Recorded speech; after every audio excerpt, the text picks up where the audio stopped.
সম্মানিত সুধী, আজকে আমরা আলোচনা করব কুরবানির জন্তুর শারীরিক অবস্থা নিয়ে। কুরবানির জন্তু ভালো এবং হৃষ্টপুষ্ট হওয়া উত্তম। কুরবানির জন্তুর কোনো অঙ্গ একেবারে ইনজুরি থাকলে সেই পশু দিয়ে কুরবানি জায়েজ নেই। যেমন কুরবানির পশুর 3টি পা ভালো, 1টি পা ল্যাংড়া।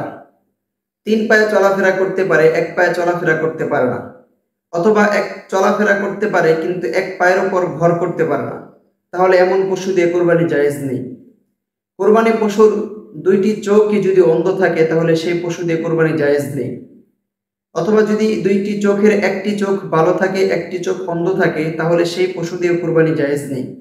আর যদি কোরবানির পশুর 1টি চোখ একেবারে ভালো থাকে, আর 1টি চোখের 1/3 অধিক নষ্ট থাকে, তাহলে সেই পশু দিয়ে কোরবানি জায়েজ নেই।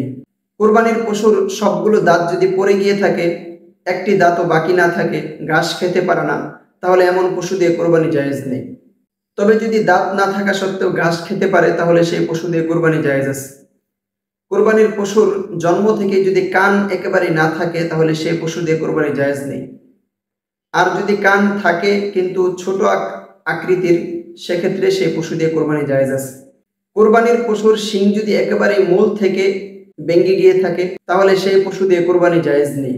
আর যদি এমন হয় যে শিং ভেঙেছে কিন্তু মূল থেকে নয়, গোড়া থেকে নয়, হালকা পাতলা ভেঙেছে, তাহলে সেই পশু দিয়ে কোরবানি জায়েজ আছে।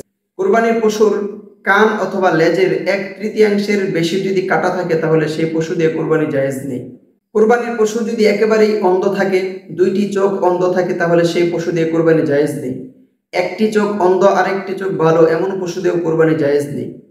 তবে 1টি চোখ ভালো, আরেকটি চোখের 1/3 কম যদি নষ্ট থাকে, তাহলে সেই পশু দিয়ে কোরবানি জায়েজ আছে।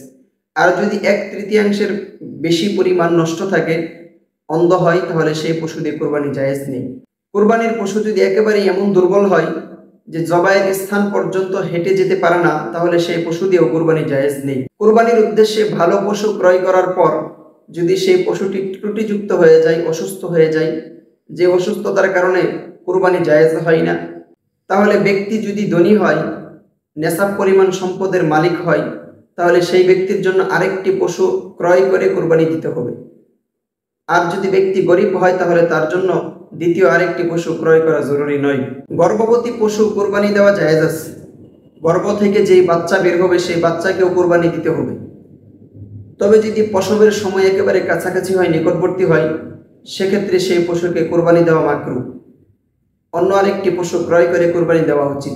বন্ধা পশু কোরবানি দেওয়া জায়েজ আছে। যেই পশুর কোনো বাচ্চা হয় না, এমন পশু কোরবানি দেওয়া জায়েজ আছে। অনেকে মনে করে বন্ধা পশু কোরবানি দেওয়া জায়েজ নেই, বিষয়টি এমন নয়, বরং বন্ধা পশু কোরবানি দেওয়া জায়েজ আছে। খাসি কোরবানি দেওয়া জায়েজ আছে। আমরা অনেকে মনে করি খাসি কোরবানি দেওয়া জায়েজ নয়। স্বয়ং রাসূলুল্লাহ সাল্লাল্লাহু আলাইহি সাল্লাম নিজেই খাসি দিয়ে কোরবানি করেছেন, সাহাবায়ে কেরামও খাসি দিয়ে কোরবানি করেছেন, কাজেই খাসি দিয়ে কোরবানি করা জায়েজ আছে।